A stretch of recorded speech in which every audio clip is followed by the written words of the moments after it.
एक बार एक शैतानी बाघ और एक सफेद शेर में भयंकर लड़ाई हो रही थी। दोनों एक दूसरे पर वार कर रहे थे। बाघ का नाम बंटी और शेर का नाम गब्बर था। गब्बर और बंटी दोनों एक जादुई मणि के लिए लड़ रहे थे। गब्बर शेर ही उस जादुई मणि के बारे में जानता था, लेकिन उसने बंटी को उसका पता बताने से मना कर दिया। तो उस शैतानी बाघ ने गब्बर को मारना शुरू कर दिया।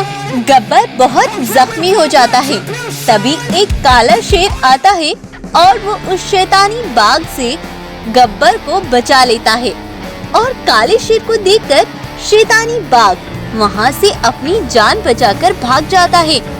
और गब्बर शेर उस काले शेर को देखता ही रहता है। तब काला शेर बोलता है, क्या हुआ दोस्त, तुम मुझे ऐसे क्या देख रहे हो? क्या बात है, बताओ दोस्त। नहीं दोस्त, कुछ नहीं, चलो चलते हैं। काला शेर वहाँ से चला जाता है, लेकिन गब्बर अभी भी किसी सोच में ही था। उधर बाघ अपनी गुफा पर आ जाता है और सोचता है, अरे वो काला शेर तो वही है जिसे 4 साल पहले उस गब्बर शेर ने मार दिया था। शायद अब उस काले शेर का पुनर्जन्म हुआ है। दरअसल 4 साल पहले उस जादुई मणि का मालिक वह काला शेर ही था। तो गब्बर ने उस मणि को पाने के लिए काले शेर को मार दिया था और वह जादुई मणि हासिल कर ली थी। लेकिन अब उसी जादुई मणि को यह बाघ पाना चाहता था। तो वह बाघ कहता है, हाँ, ये अच्छा मौका है उस काले शेर को गब्बर शेर के खिलाफ भड़काने का। दोनों में फूट डालकर मैं अपना रास्ता साफ कर लूंगा। हा हा हा हा हा। यह कहकर बाघ उस काले शेर के पास जाता है और उसे सारी सच्चाई बता देता है।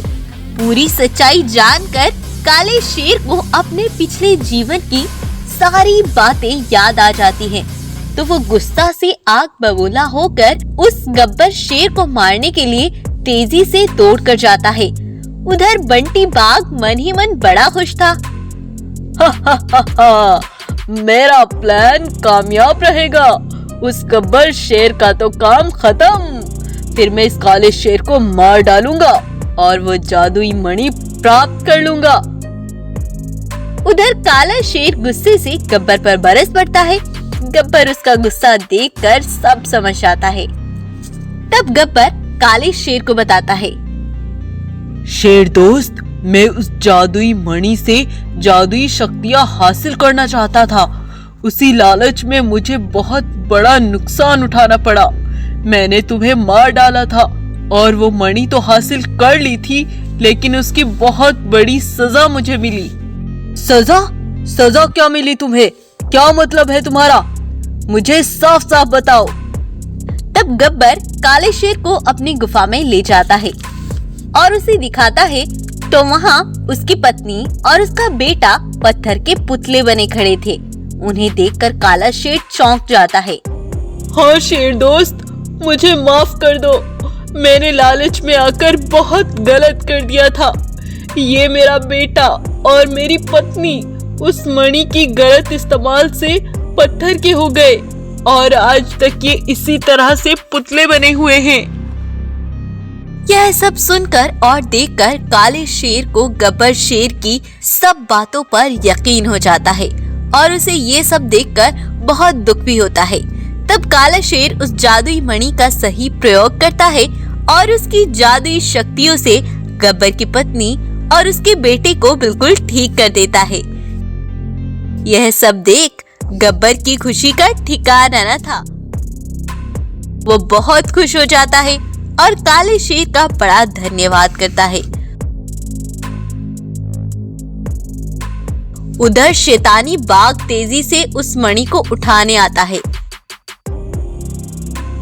लेकिन तभी वह मणि उस शैतानी बाघ को जला देती है और वहीं उसका अंत हो जाता है। सारे जानवर अब हंसी खुशी अपना जीवन व्यतीत करने लगते हैं। अगर आपको कहानी पसंद आई हो तो लाइक करने के बाद शेयर करना और चैनल को सब्सक्राइब करने के बाद बेल आइकन को जरूर दबाना। Thank you. दोस्त बनकर किया जंगल पर राज और जादुई बाघ की आत्मा। जंगल में यह शेर बाघ का रूप लेकर घूमता है और जंगल के जानवरों को मार मार कर खाने लगता है। उसने जंगल के सारे जानवरों को मारकर खा डाला। फिर जो हुआ देखिए इस वीडियो में।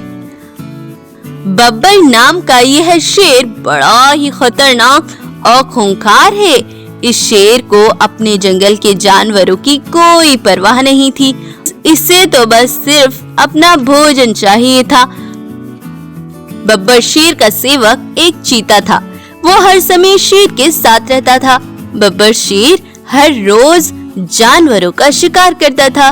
चीता बब्बर शेर को शिकार बताकर अपना भी हिस्सा उसमें कर लेता था और दोनों मजे से मांस खा लेते हैं। उन दोनों की ऐसे ही कट रही थी। दोनों मिलकर मांस खाते। बहुत दिन तो ऐसे ही चलता रहा। जंगल के सारे जानवर अब खत्म हो गए। तब शेर अपने सेवक चीता से बोला, सुनो चीता, अब तो मैंने जंगल के सारे जानवरों को खा लिया। अब क्या करेंगे आगे? क्या कुछ सोचा है तुमने? हाँ शेर महाराज, एक उपाय सोचा है। पास के जंगल में बहुत सारे जानवर हैं। हम वहाँ चलते हैं। अब तुम्हें उस जंगल के जानवरों का शिकार करना है महाराज। हाँ तुम सही कह रहे हो चीता। उस जंगल पर राज तो करना पड़ेगा, जाना पड़ेगा वहाँ। तब दोनों दूसरे जंगल पहुँच जाते हैं। वहाँ खूब सारे जानवर थे। उन्हें देखकर शेर बहुत खुश हो जाता है। उस जंगल का राजा था एक बाघ। वो बहुत ही दयालु और अपने जंगल के जानवरों का ख्याल रखने वाला था। इसीलिए सारे जानवर मिलजुल कर रहते थे। एक बार वह बब्बर शेर उनके जंगल में घुसकर एक भालू का शिकार कर लेता है। तभी वहाँ दो गोरिल्ले आते हैं। वो वहाँ शेर को भालू को खाते देखते हैं। तब वह शेर उन दोनों गोरिल्लों को देखकर वहाँ से भाग जाता है। फिर वह दोनों गोरिल्ला अपने राजा बाघ के पास जाते हैं और अपने राजा बाघ को कहते हैं, बाघ महाराज, हमारे जंगल में खतरनाक शेर घुस आया है। वहाँ वो दो जानवरों पर हमला करके उन्हें मार रहा है महाराज। उसने एक भालू को भी मार डाला। यह सुनकर बाघ को बहुत गुस्सा आ जाता है और वो उस शेर को मारने का प्लान बनाने लगता है। उधर शेर अपने सेवक चीता से कहता है, सुनो दोस्त, ऐसे काम नहीं चलेगा।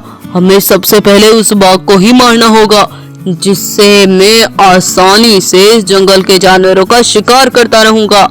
तुम ही कोई उपाय बताओ, उस बाघ को कैसे मारना है? हाँ महाराज, मैं कुछ सोचता हूँ। तब थोड़ी देर बाद सोच विचार कर चीता बोला, शेर महाराज, आप ऐसा करें, आप उस बाघ को मार डालें और उसके खाल पहनकर जानवरों का शिकार करें। आराम से शिकार कर सकते हैं आप। चीता और शेर बाघ को मारने का पूरा प्लान बना लेते हैं और प्लान के हिसाब से ही शेर का सेवक चीता बाघ के पास जाता है और कहता है, सुनो बाघ महाराज, मैं पास के जंगल से आया हूँ। वहाँ के राजा शेर आपसे दोस्ती करना चाहते हैं। वो अभी आपके ही जंगल में आए हुए हैं। अच्छा, वो हमसे दोस्ती क्यों करना चाहते हैं भला? शेर महाराज कहते हैं आप इस जंगल की अच्छे से देखभाल करते हैं और अपने जंगल के जानवरों की सुरक्षा भी करते हैं। वो चाहते हैं कि उनके मरने के बाद आप भी उनके जंगल के राजा बने, क्योंकि आप एक अच्छे राजा साबित हुए हैं। बाघ अपनी प्रशंसा सुन सुन कर खुश होने लगता है और चीता के साथ शेर से दोस्ती करने चल देता है। चीता उस बाघ को एक सुनसान जगह पर ले आता है। वहीं वह शेर भी पहले से ही बाघ का इंतजार कर रहा था। उसे देखकर बब्बर शेर कहता है, आओ बाघ महाराज, आओ, हम कब से आपका इंतजार कर रहे थे। आओ, हा हा हा हा हा, हमसे दोस्ती करने आए हो। अब तुम्हारा काम खत्म। बेवकूफ बाघ, मैंने तुम्हें यहाँ दोस्त बनाने नहीं, तुम्हें मारने को बुलवाया है। ये क्या कह रहे हो शेर? तुमने हमें यहाँ धोखे से बुलाया है। इसके लिए हम तुम्हें बड़ी सजा देंगे। अब तुम कुछ नहीं कर पाओगे। जो करना है वो करूंगा मैं। इतना कहते ही शेर बाघ पर हमला करने लगता है। बाघ भी गुस्से से झुंझला जाता है और वह भी शेर को मारने लगता है। दोनों में बड़ी लड़ाई होती है और अंत में शेर बाघ को मार गिराता है और उसका अंत कर देता है और बाघ की खाल खुद पहन लेता है और बहुत खुश होता है। फिर बब्बर शेर बाघ की खाल में उसके जंगल में उसकी राज गद्दी पर अपना कब्जा कर लेता है और एक एक जानवर का शिकार करने लगता है। कुछ दिन ऐसे ही बीतते गए। शेर बहुत खुश था क्योंकि वह बाघ बनकर बहुत ही शिकार कर रहा था। एक बार बाघ की खाल में बब्बर शेर गुफा पर था। वहीं थोड़ी दूर एक पेड़ के नीचे वो दोनों गोरिल्ला खड़े बातें कर रहे थे। तभी अचानक आसमान से एक जादुई आत्मा उतरती है। वह एक बाघ की आत्मा होती है और उन दोनों गोरिल्लों से कहती है, मैं जादुई आत्मा हूँ, तुम्हारे महाराज बाघ की आत्मा हूँ। मैं तुम्हें कुछ सच्चाई बताने आई हूँ। क्या? हमारे राजा बाघ की आत्मा? लेकिन हमारे राजा तो मरे ही नहीं है। हाँ, तुम नहीं जानते, मैं तुम्हें बताता हूँ। तुम्हारे राजा बाघ को एक शेर ने धोखे से मार डाला और तुम्हारे सामने बाघ की खाल पहनकर रहता है। वो तुम सबको भी मार डालेगा। तुम्हें उसकी सच्चाई सबके सामने लानी होगी। ये सब सुनकर गोरिल्ला हैरान और परेशान हो जाते हैं और बहुत दुखी भी होते हैं और फिर वह आत्मा वहां से गायब हो जाती है। दोनों गोरिल्ला तेजी से उस शेर के पास जाते हैं तो वह दूर से देखते हैं कि वह शेर बाघ की खाल में एक भेड़ का शिकार कर रहा है। उसे देखकर दोनों गोरिल्ला को उस आत्मा की कही बात पर यकीन हो जाता है और उन्हें उस शेर पर बहुत गुस्सा आ जाता है। तब दोनों गोरिल्ला एक प्लान बनाते हैं और सारे जानवरों को सारी बात बताकर उन्हें लेकर उसकी गुफा पर पहुंचते हैं और सीधा जाकर उस नकली बाघ पर वार करते हैं। सारे जानवर उसके ऊपर से वह नकली खाल उतार देते हैं और शेर बहुत घबरा जाता है और सबके सामने बहरूपिया शेर की सच्चाई आ जाती है। तब सारे जानवर मिलकर उस शेर को एक गुफा में कैद कर देते हैं और उस शेर से छुटकारा पा लेते हैं। सारे जानवर अब हंसी खुशी अपना जीवन व्यतीत करने लगते हैं। अगर आपको कहानी पसंद आई हो तो लाइक करने के बाद शेयर करना और चैनल को सब्सक्राइब करने के बाद बेल आइकन को जरूर दबाना। Thank you.